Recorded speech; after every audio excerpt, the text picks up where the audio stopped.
Hello everyone. लक्ष्य YouTube channel पर आप सभी का हार्दिक स्वागत है।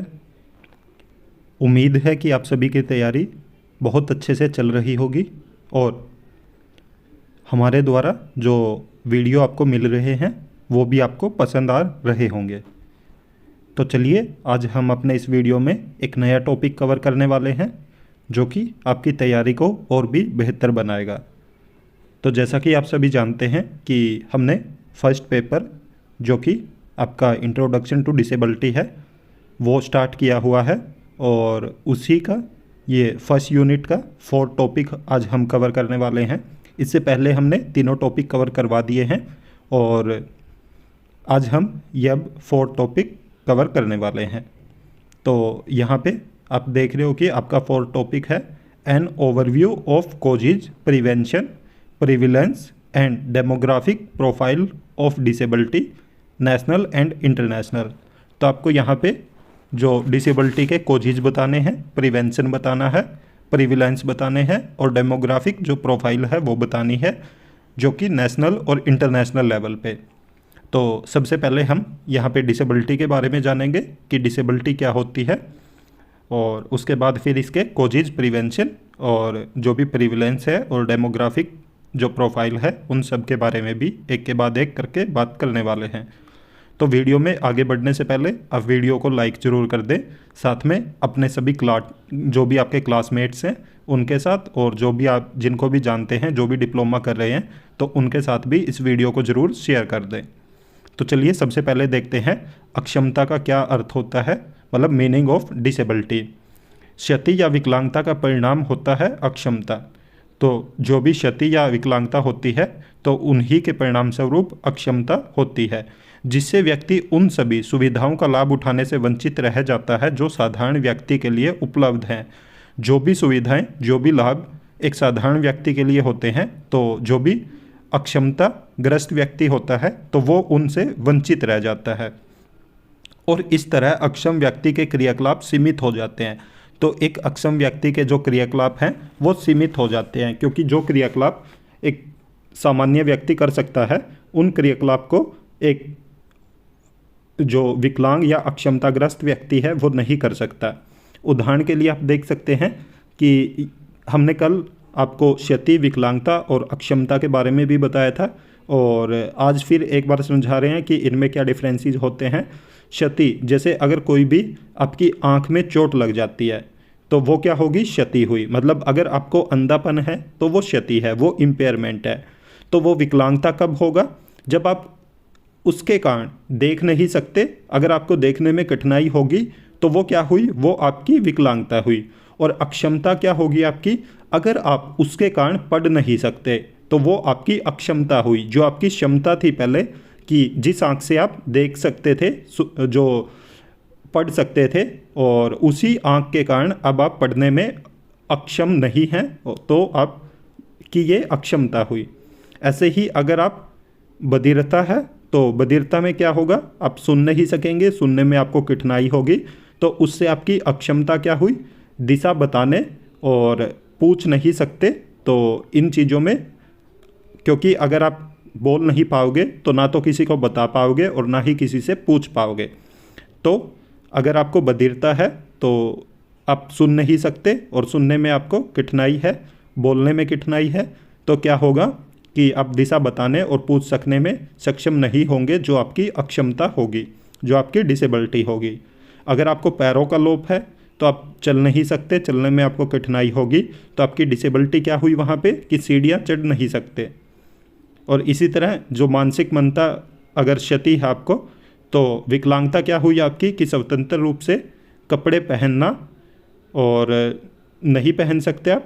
और इससे अक्षमता क्या हुई आपकी, डिसेबिलिटी क्या हुई कि आप अन्यों पर आश्रित हो जाते हैं। तो उम्मीद है कि आपको डिफरेंसेस बहुत अच्छे से समझ आ गया होगा। और ऐसा नहीं है कि जो व्यक्ति विकलांग होता है वो अक्षम भी हो, मतलब जो व्यक्ति हैंडीकैप है ऐसा नहीं है कि वो डिसेबल हो, क्योंकि डिसेबल होना उस विकलांगता पे निर्भर करता है। अगर जो भी व्यक्ति है जो देख नहीं सकता, जिसको अंधापन है, जो ब्लाइंडनेस है, तो अगर हम उसको ब्रेल दे देते हैं तो वो डिसेबल नहीं होगा। क्योंकि हैंडीकैप क्या हुआ कि देख नहीं सकता या देखने में कठिनाई है, और अगर लो विजन है तो हम उसको जो चश्मा लगवा देते हैं या जो लार्ज प्रिंट करके दे सकते हैं। तो ऐसा करने से क्या होगा कि उसकी हम डिसेबिलिटी, जो हैंडीकैप है उसको डिसेबल बनने से रोक सकते हैं। और ऐसा ही आप देखोगे कि ये निर्भर करता है, जो जैसे कोई भी बच्चा जो चल नहीं सकता तो उसके लिए हम क्या कर सकते हैं, जो सीढ़ियों पे नहीं चढ़ सकता तो उसके लिए रैंप का निर्माण करवा सकते हैं। तो इसलिए ये बहुत सारी चीज़ें अपने आप पर निर्भर करती हैं कि जो हैंडीकैप है वो डिसेबल हो सकता है या नहीं हो सकता। इसके बाद हम कारण जानेंगे डिसेबिलिटी के कौन कौन से कारण हैं। सबसे पहले इसमें हम देखेंगे गर्भावस्था के दौरान जो कारण होते हैं जिसमें आप डिसेबल हो सकते हैं, तो उनके बारे में पता करेंगे। सबसे पहले अगर गर्भावस्था की यहाँ पे बात कर रहे हैं तो यहाँ पे हम माँ की बात करेंगे, क्योंकि जो बच्चा है वो माँ के गर्भ में है। तो जैसा ही माँ का जैसे पोषक रहेगा, जो संतुलित पोषक रहेगा या और भी चीज़ें हैं, तो उसके आधार पे ही बच्चे का भी विकास होगा। तो सबसे पहले अगर हम देखते हैं तो गर्भावस्था के दौरान असंतुलित पोषक लेने से जो बच्चा है वो डिसेबल हो सकता है। आहार और माँ का कमज़ोर स्वास्थ्य, माँ जब पर्याप्त आहार नहीं लेती हो तो इस बात का स्वास्थ्य पर बुरा प्रभाव पड़ेगा। पर्याप्त खाना न खाने से पेट में पल रहे बच्चे की वृद्धि पर भी बुरा प्रभाव पड़ेगा, क्योंकि बच्चे को पोषक आहार माँ से मिलता है। तो इससे क्या होगा, अगर माँ संतुलित पोषक नहीं लेगी, संतुलित भोजन नहीं करेगी, तो बच्चे पे उसका असर पड़ेगा और बच्चे का जो विकास है वो अच्छे से नहीं हो पाएगा, जिससे उसके डिसेबल होने के चांसेस बढ़ जाते हैं। उसके बाद अगर सेकंड नंबर पे हम देखें गर्भपात का असफल प्रयास। अप्रशिक्षित व्यक्तियों द्वारा गर्भपात कराने के प्रयास माँ तथा बच्चे दोनों ही के लिए घातक सिद्ध हो सकते हैं। इससे अक्षमता भी हो सकती है। तो जो गर्भपात है और किसी भी अप्रशिक्षित व्यक्ति से अगर गर्भपात करवाते हैं और बार बार अगर आप गर्भपात करवाते हैं, मतलब अबॉर्शन करवाते हैं अपना, तो उससे भी क्या है, अगर आपका बच्चा पैदा होगा उसके बाद तो वो डिसेबल पैदा होने के चांसेस बढ़ जाते हैं। माँ के भीतर संक्रमण। माँ के भीतर रोग संक्रमण उपस्थित रहने पर पेट में पल रहे बच्चे के लिए घातक स्थिति पैदा हो सकती है। ये संक्रमण शिशु में अक्षमता के कारण बन सकते हैं। तो अगर माँ के पेट में जो है पहले से ही कोई रोग है, कोई संक्रमण है, तो अगर उसके बाद बच्चा पल रहा है पेट में तो उस संक्रमण का खतरा बच्चे पर भी रहेगा और जो बच्चा है वो डिसेबल होने के चांसेस होंगे। उसके बाद अगर हम नेक्स्ट पॉइंट देखें तो माँ का कमज़ोर स्वास्थ्य तथा उसमें पुराने रोग। माँ में गर्भावस्था के दौरान मधुमेह, अक्षय, उच्च रक्तचाप, हृदय तथा गुर्दे संबंधी रोगों की समस्याओं के कारण असामान्य बच्चा पैदा हो सकता है। तो अगर माँ का जो स्वास्थ्य है वो कमज़ोर होगा और अगर कोई रोग है उनमें पहले से ही, तो भी बच्चा डिसेबल होने के चांसेस हैं। अगर उनमें जैसे हम मधुमेह देख रहे हैं, उच्च रक्तचाप देख रहे हैं, हृदय तथा गुर्दों संबंधी रोग हैं, तो अगर ऐसा कोई रोग होगा तो भी बच्चा डिसेबल होने के चांसेस हैं। नेक्स्ट पॉइंट है एकार्डियमल गर्भावस्था।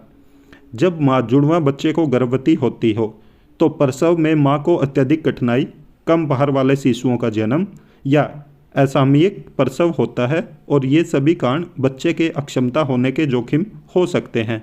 तो जब कोई भी माँ गर्भवती होगी तो अगर उसके पेट में 2 बच्चे पल रहे होंगे तो दोनों का भार कम होगा और समय से पहले उनका जन्म हो जाना, और जो प्रसव होगा उसमें भी कठिनाई होगी उनको। तो इन सब चीज़ों की वजह से बच्चे में डिसेबिलिटी होने के चांसेस बढ़ जाते हैं। नेक्स्ट पॉइंट है गर्भावस्था के दौरान चोट लगना या दुर्घटना अजन्मे शिशु को घायल कर सकती है या गर्भपात के कारण बन सकती है। तो जो मतलब अजन्मा बच्चा है, अगर माँ के गर्भ में बच्चा है तो उस समय माँ को कोई चोट लग जाती है या माँ के साथ कोई दुर्घटना घट जाती है तो ये बच्चे को भी घायल कर देती है और उसके बाद जो बच्चा है वो गर्भपात का कारक बन सकता है। क्योंकि अगर माँ को चोट लगी तो बच्चे को, अगर ज़्यादा घायल हो गया बच्चा, तो माँ को गर्भपात करवाना पड़ेगा। तो इसलिए ये गर्भपात के कारक भी बन सकता है।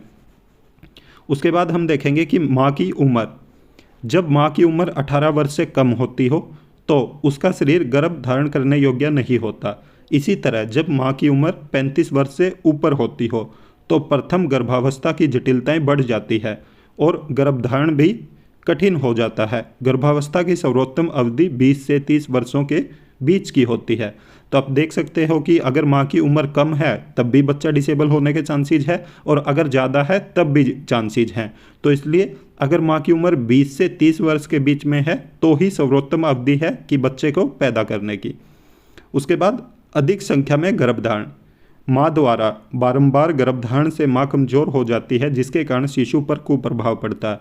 अगर माँ जो है बार बार गर्भधारण कर रही है और ज़्यादा बच्चे पैदा कर रहे हैं तो उससे भी क्या है कि जो अगला बच्चा होगा उस पर उसका असर पड़ेगा और बच्चे के डिसेबल होने के चांसेस होंगे। गर्भधारण के दौरान नियमित जांच। अच्छे स्वास्थ्य के लिए गर्भधारण के समय नियमित जांचों का होना बहुत ही महत्वपूर्ण है, जिससे आवश्यक प्रतिरक्षण प्राप्त किए जा सकते हैं। यदि कोई समस्या हो तो पहले से ही उसकी पहचान कर ली जाती है। यदि प्रसव पूर्व जांच नहीं की गई तो समस्याओं की पहचान नहीं हो पाती, जो गर्भावस्था को जटिल बना सकती है और इनके कारण बच्चों में अक्षमता हो सकती है। तो जब माँ ने गर्भधारण किया हो तो उनका जो 9 मंथ का पीरियड होता है उसमें प्रॉपर उनका जो भी टेस्ट हैं, जो भी डॉक्टर की सलाह है वो लेनी चाहिए और डॉक्टर से जांच करवानी चाहिए, ताकि उनको जो प्रसव के समय कोई भी परेशानी ना हो और सभी जांच उनकी प्रसवपूर्ण हो जानी चाहिए। और उसके बाद बच्चे में जो अक्षमता की संभावना है वो कम हो जाती है, और अगर बच्चा अक्षम है तो डॉक्टर उसको पहले ही बता देते हैं, जांच में पता चल जाता है। तो पहले इसके अलावा और भी कारक हैं कि जैसे एक्सरे है, बार बार एक्सरे का करवाना भी अक्षमता का एक कारण बनता है, डिसेबिलिटी का एक कारण बनता है। रसायन पदार्थ है, कोई भी मतलब जो ऐसा रासायनिक पदार्थ है जिसको माँ गर्भ के समय में खा लेती है तो वो बच्चे पर असर डालता है, उससे भी बच्चे में डिसेबिलिटी के चांस बढ़ जाते हैं। अगर माँ धूम्रपान करती है या मद्यपान करती है या स्वय चिकित्सा करते हैं, डॉक्टर से सलाह नहीं लेते, खुद ही दवाई ले लेते हैं, तो ये सब क्या है, अजन्मे शिशु के लिए खतरनाक हैं और ये डिसेबिलिटी के चांसेस को बढ़ा सकते हैं। तो हमने अभी तक क्या देखे कि जब तक बच्चा गर्भ में है तो माँ जो भी कर रही है उसका असर बच्चे पे पड़ रहा है, और वो ही कारक हैं जो बच्चे को डिसेबल होने के चांसेस को बढ़ा सकते हैं, उसकी डिसेबिलिटी के चांसेस को बढ़ा देते हैं। अब हम जन्म के समय के देखेंगे, क्योंकि गर्भ के जब बच्चा गर्भ में था तब देख लिए, उसके बाद जैसे ही बच्चे का जन्म होता है तो जन्म के समय कौन कौन से कारक हैं जो बच्चे में डिसेबल के कारण बन सकते हैं। तो सबसे पहले यहाँ पे है कि परिशुद्ध वातावरण में प्रशिक्षित व्यक्ति द्वारा ही प्रसव करवाया जाना चाहिए, ताकि प्रसव की जटिलताओं से बचा जा सके। तो जन्म के समय यह है कि सबसे पहले हमें जो भी प्रशिक्षित व्यक्ति है उससे ही प्रसव करवाना चाहिए, और वातावरण है वो बिल्कुल शुद्ध होना चाहिए। अगर वातावरण अशुद्ध है और जो प्रसव कर रहा वो व्यक्ति अप्रशिक्षित है तो वो भी एक कारक बन सकता है डिसेबिलिटी होने का बच्चे के अंदर। उसके बाद नेक्स्ट है प्रसव पीड़ा की लंबी अवधि। बच्चे को जन्म दिलाने की प्रक्रिया 24 घंटे से अधिक नहीं होनी चाहिए। यदि प्रसव वेदना की अवधि लंबी होगी तो बच्चे के लिए जटिलता पैदा हो सकती है।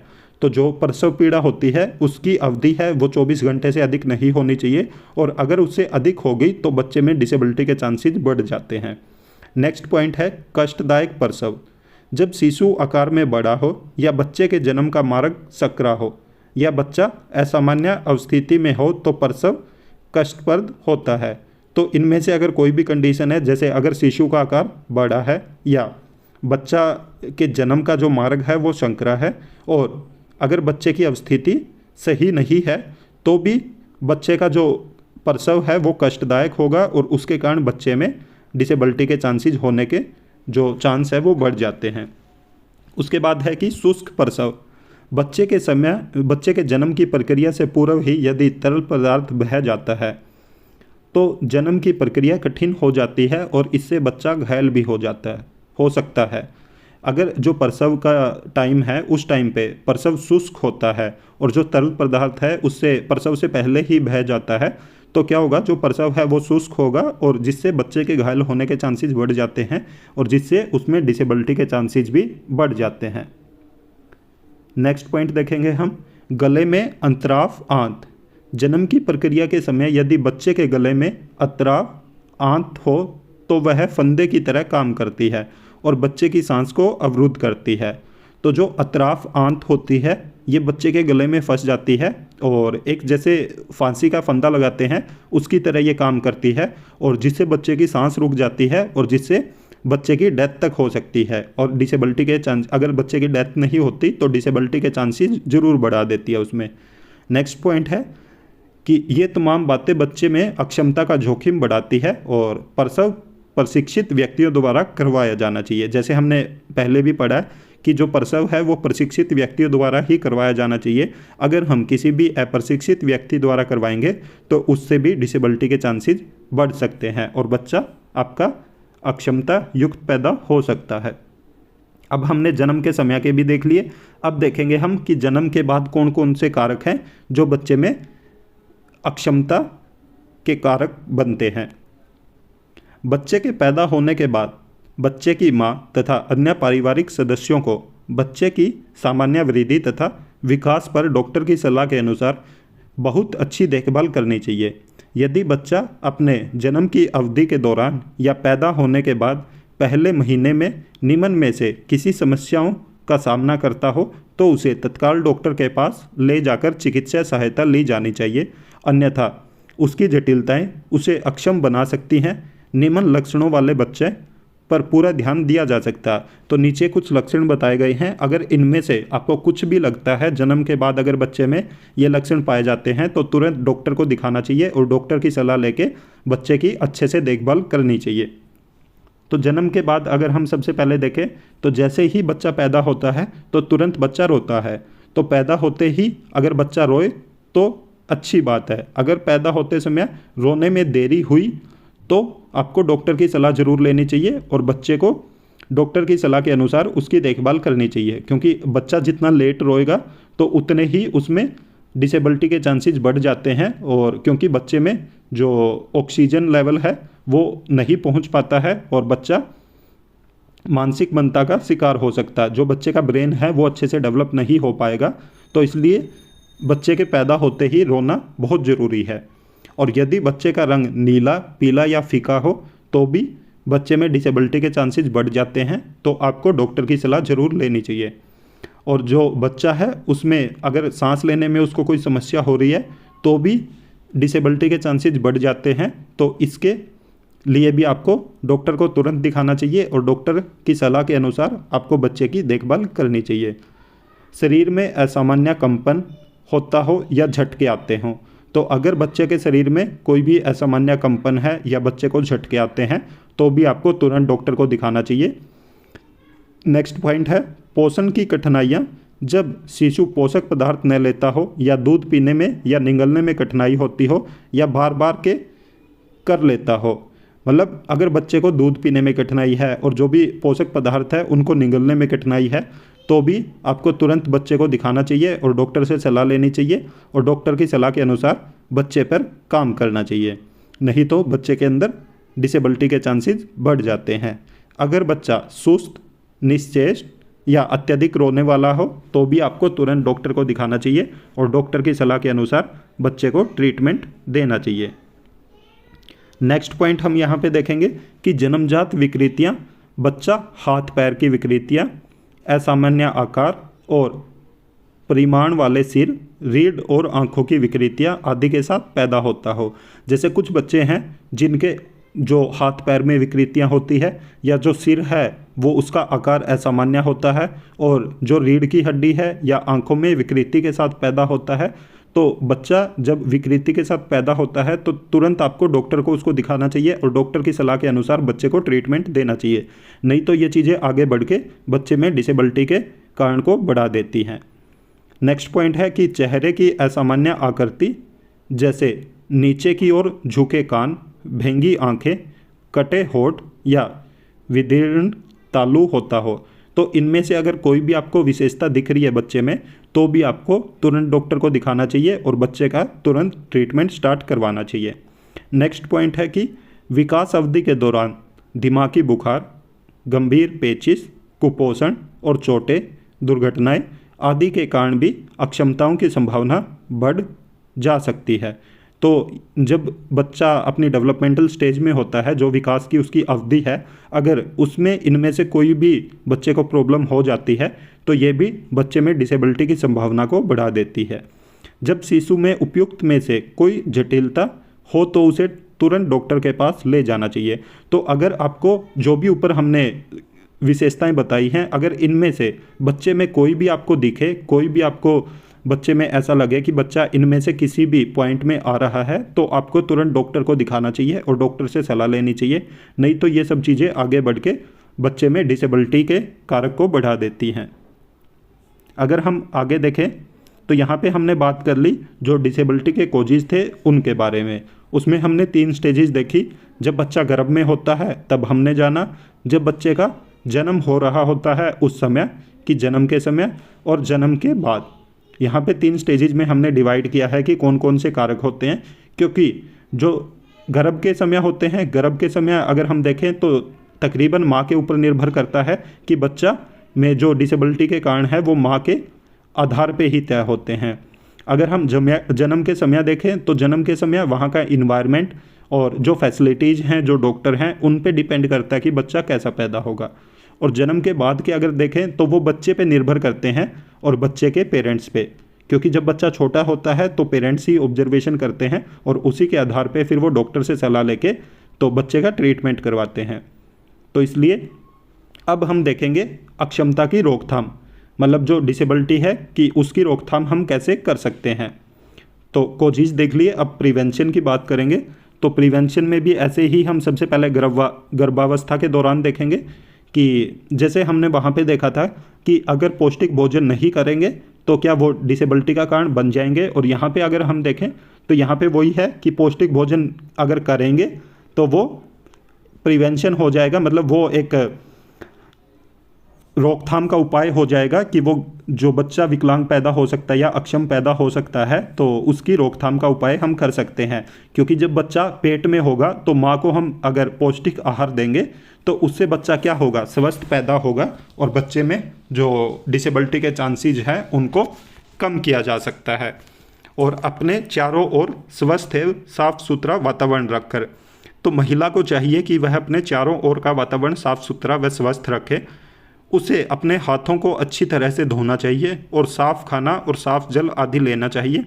ऐसा करना महत्वपूर्ण है क्योंकि इससे संक्रमण को रोका जा सकता है। तो हमने ऊपर पढ़ा था कि जो संक्रमण है वो बच्चे में डिसेबिलिटी का कारण बन सकता है, पर यहाँ पे हम रोकथाम पढ़ रहे हैं। तो रोकथाम में अगर हम साफ़ सुथरा और स्वच्छ रखेंगे अपने आसपास का वातावरण, और जो माँ है जिसके गर्भ में बच्चा पल रहा है वो अपने हाथों को अच्छी तरह से धोएगी, साफ़ सुथरा रखेंगे और जो जल है वो साफ़ सुथरा पिएंगे, खाना साफ़ सुथरा खाएंगे, तो उससे क्या है कि उस संक्रमण को होने से रोका जा सकता है।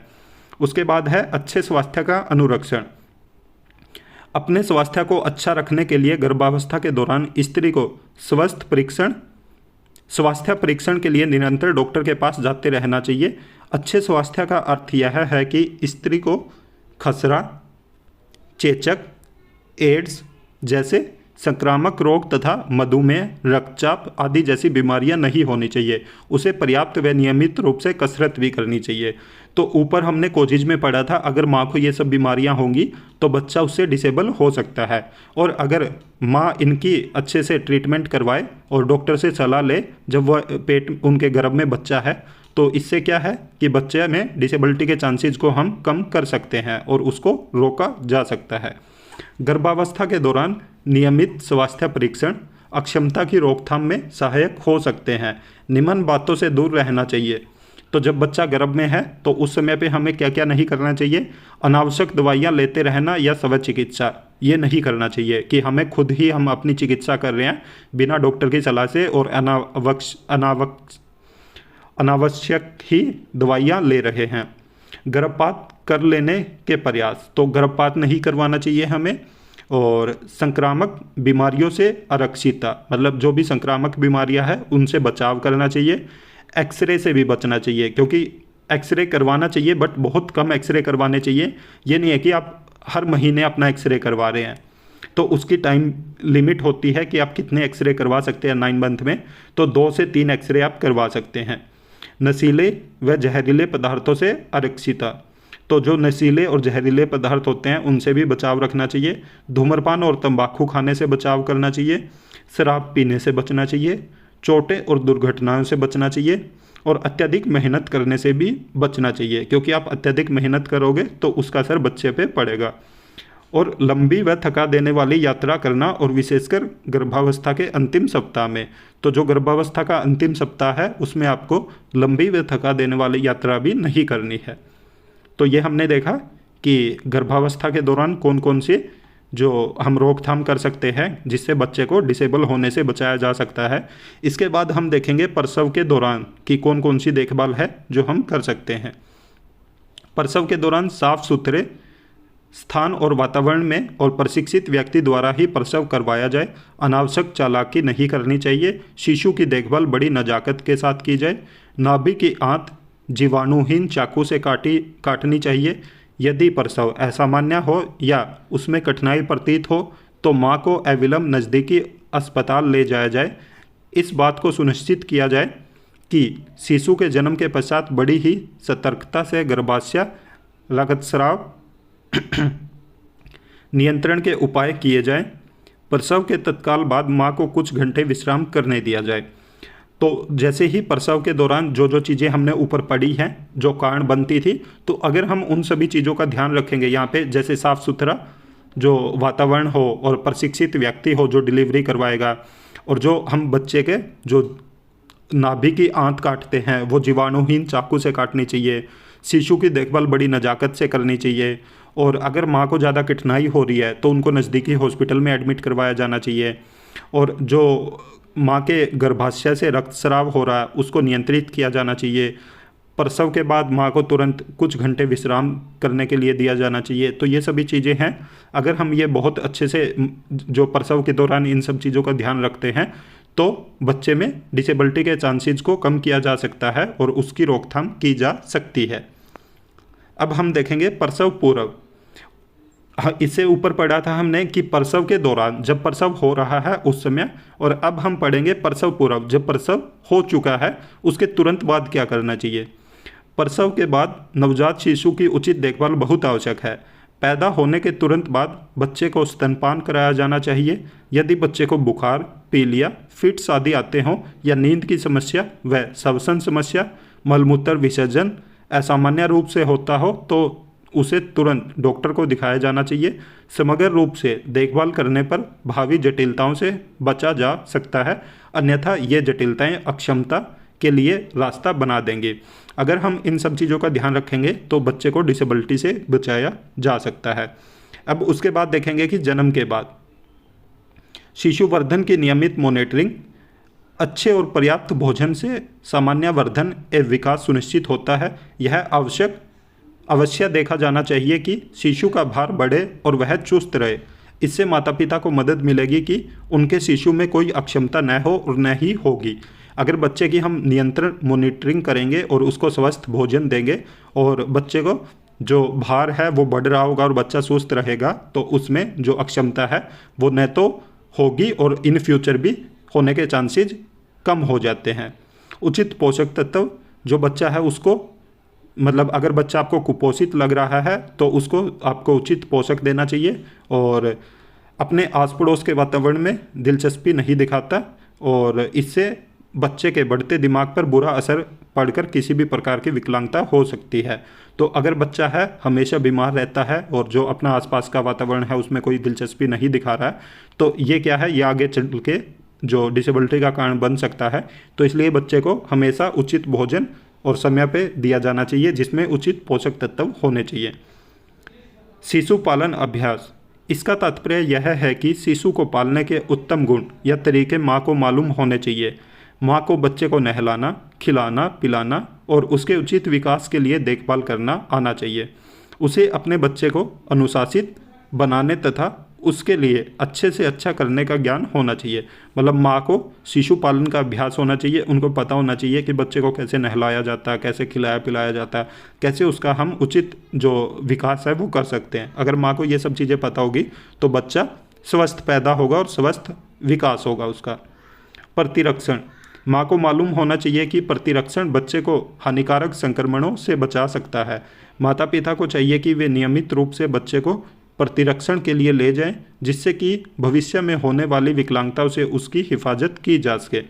तो जो बच्चा है उसका नियमित प्रतिरक्षण करवाना चाहिए, डॉक्टर को दिखाना चाहिए हमेशा उसको, और जो भी, ताकि उसको जो भी हानिकारक संक्रमण है उनसे बचाया जा सके और इन फ्यूचर उसको डिसेबिलिटी से बचाया जा सके।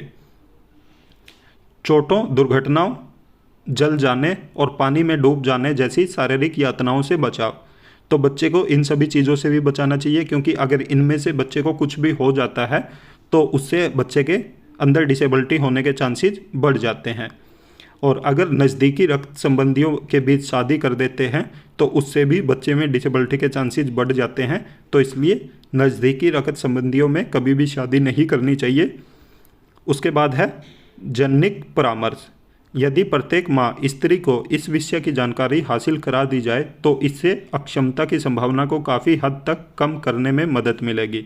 जब अक्षमता बच्चे के पैदा होने की जोखिम अधिक होती हो तो जननिक परामर्श बहुत आवश्यक होता है। वंशानुगत घटकों द्वारा कारक बनी अक्षमता के घटने को दूर रखा जा सकता है। तो यहाँ पे अगर माता पिता को, मेनली माँ को, इसकी जानकारी हासिल करवा दी जाए तो इससे क्या है कि बच्चे के डिसेबिलिटी होने के चांसेस उसमें कम हो जाते हैं। अब हम देखेंगे, हमने अभी तक पढ़े कि डिसेबिलिटी के क्या क्या कॉजेज हैं, उसके बाद हमने पढ़ा प्रिवेंशन, और अब हम पढ़ेंगे कि प्रिविलेंस क्या क्या है, कि जो व्यापकता है डिसेबिलिटी की, और वो नेशनल और इंटरनेशनल लेवल पे दोनों पे हम पढ़ने वाले हैं। तो चलिए देखते हैं प्रिविलेंस। उम्मीद है कि आप सभी को यह टॉपिक बहुत अच्छे से समझ आ रहा होगा, और आपको टॉपिक, अगर हमारे द्वारा पढ़ाया गया टॉपिक समझ आ रहा हो और हमारे द्वारा पढ़ाया हुआ अच्छा लग रहा हो तो आप इस वीडियो को ज़्यादा से ज़्यादा लाइक करें, साथ में अपने सभी साथियों के साथ शेयर भी करें। और अगर आप हमारे चैनल पर नए हैं तो चैनल को सब्सक्राइब जरूर करें, साथ में बेल आइकन का बटन भी जरूर दबाएं, ताकि जब भी हम वीडियो अपलोड करें तो तुरंत आप तक नोटिफिकेशन पहुँच जाए। तो चलिए अब आगे बढ़ते हैं और देखते हैं जो प्रिविलेंस है उसके बारे में। अक्षमता की व्यापकता विभिन्न देशों और क्षेत्रों में व्यापक रूप से भिन्न होती है और विश्वसनीय डेटा अक्सर उपलब्ध नहीं होते हैं।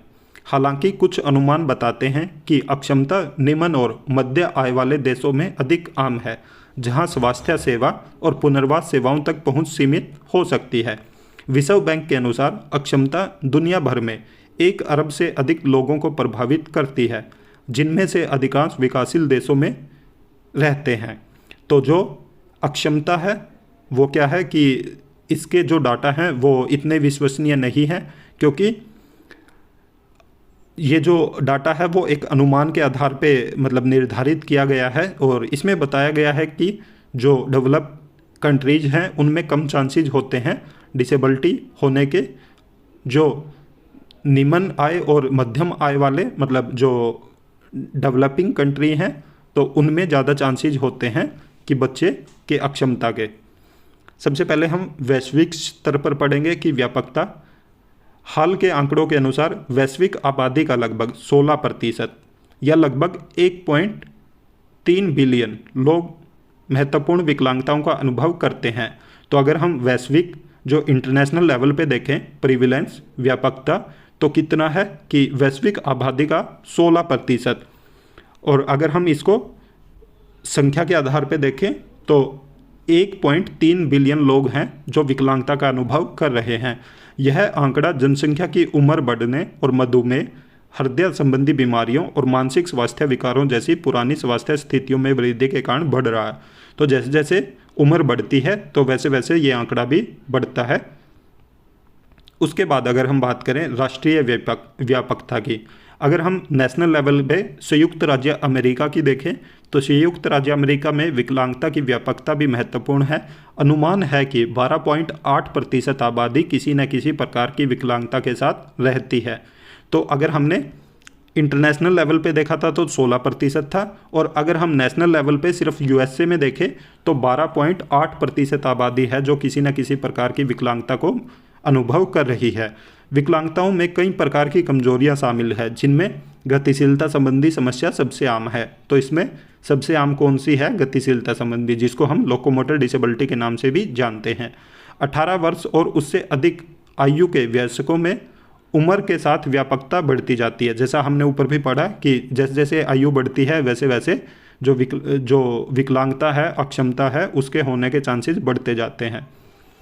65 से 74 वर्ष की आयु के लगभग 25% व्यक्ति और 75 वर्ष और उससे अधिक आयु के 50% लोग विकलांगता होने की रिपोर्ट करते हैं। तो आप देख सकते हो कि जैसे जैसे उम्र बढ़ रही है तो यह आंकड़ा कैसे एकदम से बढ़ रहा। 75 वर्ष से ऊपर की आयु को अगर देखें तो लगभग 50% लोग ऐसे हैं जो विकलांगता को अनुभव कर रहे हैं। और अगर यही डाटा हम भारत में देखें तो भारत में विकलांगता की व्यापकता पर चर्चा करते हुए जनगणना 2011 के आंकड़े महत्वपूर्ण जानकारी प्रदान करते हैं। इस जनगणना के अनुसार भारत में कुल जनसंख्या का लगभग 2.21% विकलांगता से ग्रसित है, जो करीब 2.68 करोड़ लोग हैं। तो वैसे हम जनसंख्या के आधार पर देखें तो भारत में सिर्फ 2.21% है, और अगर हम इसको संख्या के आधार पर देखें तो 2.68 करोड़ लोग हैं जो भारत में विकलांगता का अनुभव कर रहे हैं। तो यहाँ पे हमने प्रिविलेंस भी देख लिया, व्यापकता भी देख ली। इसके बाद हम देखेंगे डेमोग्राफिक जो प्रोफाइल है उसकी, जो डिसेबिलिटी की डेमोग्राफिक प्रोफाइल है उसके बारे में जानेंगे। और ये राष्ट्रीय और अंतर्राष्ट्रीय, नेशनल और इंटरनेशनल लेवल पे सेम ही होती है, तो इसलिए हम इन पॉइंटों को एक ही पढ़ेंगे, चाहे वो नेशनल लेवल पे हो या इंटरनेशनल लेवल पे। तो सबसे पहले अगर हम देखें डेमोग्राफिक प्रोफाइल में, तो सबसे पहले आता है आयु, कि दुनिया भर में विकलांगता का प्रचलन आमतौर पर उम्र के साथ बढ़ता है। वृद्ध वयस्कों में पुरानी बीमारियों और प्राकृतिक उम्र बढ़ने की प्रक्रिया के संचयी प्रभाव के कारण विकलांगता का अनुभव होने की अधिक संभावना होती है। तो जैसा हमने ऊपर भी बात की कि जैसे जैसे आयु बढ़ेगी वैसे वैसे जो आपका डेमोग्राफिक अगर हम प्रोफाइल देखें डिसेबिलिटी का तो वो भी बढ़ता जाएगा। तो इसलिए आयु सबसे मेन है इसमें, कि आपकी उम्र बढ़ने के साथ साथ डिसेबिलिटी का जो परसेंटेज है वो भी बढ़ जाता है। उसके बाद अगर हम बात करें लिंग, तो अगर हम महिलाओं में देखें, महिलाओं में पुरुषों की तुलना में विकलांगता का अनुभव होने की संभावना थोड़ी अधिक होती है। इस असामान्यता को लंबी जीवन प्रत्याशा और उम्र से संबंधित स्थितियों के विकसित होने की अधिक संभावना के लिए जिम्मेदार ठहराया जा सकता है। तो जो महिलाएं हैं, अगर हम लिंग के आधार पर देखें डेमोग्राफिक प्रोफाइल, तो जो महिलाएं हैं वो पुरुषों की तुलना में विकलांगता को अधिक अनुभव करती हैं। उसके बाद हम बात करेंगे सामाजिक आर्थिक स्थिति की। जो निम्न सामाजिक आर्थिक स्थिति वाले लोग हैं उनमें विकलांगता होने की संभावना अधिक होती है बजाय उच्च सामाजिक आर्थिक स्थिति वाले लोगों से। ऐसा स्वास्थ्य सेवाओं तक सीमित पहुंच, खतरनाक वातावरण के संपर्क में आना और दीर्घकालिक स्वास्थ्य स्थितियों की संभावना बढ़ने जैसे कारकों के कारण होता है, क्योंकि इनकी पहुंच नहीं होती स्वास्थ्य सेवाओं तक, तो इसलिए उनमें जो अक्षमता है, जो डिसेबिलिटी है, उसके होने के चांसेस बढ़ जाते हैं। भौगोलिक वितरण, विकलांगता की व्यापकता क्षेत्र के अनुसार काफ़ी भिन्न होती है। निम्न और मध्यम आय वाले देशों में कम प्रभावी स्वास्थ्य सेवाएं प्रणाली, संक्रामक रोगों की उच्च दर और पुनर्वास सेवाओं तक सीमित पहुंच के कारण विकलांगता का प्रचलन अक्सर अधिक होता है। तो अगर हम भौगोलिक वितरण भी देखें तो उसके अनुसार जिन क्षेत्रों में जो निम्न और मध्य आय वाले, जैसा हमने ऊपर बात की, तो वो देश हैं, तो वहाँ पे ज़्यादा चांसेस बढ़ते हैं डिसेबिलिटी के बजाय उनके जहाँ पे उच्च आय वाले देश हैं। इसके बाद हम देखेंगे कि शिक्षा व आय का स्तर। अक्षमता उन व्यक्तियों में भी अधिक आम है जिनकी शिक्षा और आय का स्तर कम है। सीडीसी के अनुसार हाई स्कूल से कम शिक्षा प्राप्त वयस्कों में कॉलेज की डिग्री प्राप्त लोगों की तुलना में अक्षमता होने की संभावना 2 गुनी से अधिक होती है। इसी तरह गरीबी रेखा से नीचे रहने वाले वयस्कों में गरीबी रेखा से ऊपर रहने वाले लोगों की तुलना में अक्षमता होने की संभावना 2 गुनी से अधिक है। तो आप देख सकते हो जैसे जैसे शिक्षा का स्तर बढ़ रहा है वैसे ही डिसेबिलिटी के चांसेस कम हो रहे हैं, और जो जितनी लो एजुकेशन है वैसे ही डिसेबिलिटी के चांसेस बढ़ रहे हैं, और जितना आय का निम्न स्तर है, लो इनकम का लेवल है, तो उतने ही डिसेबिलिटी के चांसेस उनमें भी बढ़ रहे हैं। तो देख सकते हो आप, हमने यहाँ पे डेमोग्राफिक प्रोफाइल के आधार पे भी देखा कि कैसे कैसे डिसेबिलिटी के चांसेस बढ़ सकते हैं और कैसे कम हो सकते हैं। तो यहाँ पे हमने टॉपिक कवर किया डिसेबिलिटी के, हमने यहाँ पे कोजेज भी देखे, प्रिवेंशन भी देखा, उसके बाद हमने प्रिविलेंस पढ़ा और डेमोग्राफिक प्रोफाइल भी कंप्लीट किया। उम्मीद है कि आप सभी को ये टॉपिक बहुत अच्छे से समझ आया होगा। और आप हमें कमेंट करके ज़रूर बताया कीजिए कि आपको हमारे द्वारा पढ़ाया हुआ कैसा लग रहा है, ताकि हमें भी मोटिवेशन मिले और जो भी आपके थ्रू हमें फीडबैक मिलेगा तो उनको हम सुधार करने की कोशिश करेंगे। तो चलिए, आज हमने 4 टॉपिक अपना कवर कर लिया है। अब हमारी फर्स्ट यूनिट का लास्ट टॉपिक बचता है, तो उसको भी हम जल्द ही कवर करने वाले हैं। और अगर आप हमारे चैनल पर नए हैं तो चैनल को सब्सक्राइब जरूर कीजिए, साथ में बेल आइकन का बटन जरूर दबाएं, ताकि जब भी हम वीडियो अपलोड करें तो तुरंत आप तक नोटिफिकेशन पहुंच जाए। और वीडियो को ज़्यादा से ज़्यादा लाइक करें, साथ में शेयर भी करें। Thank you.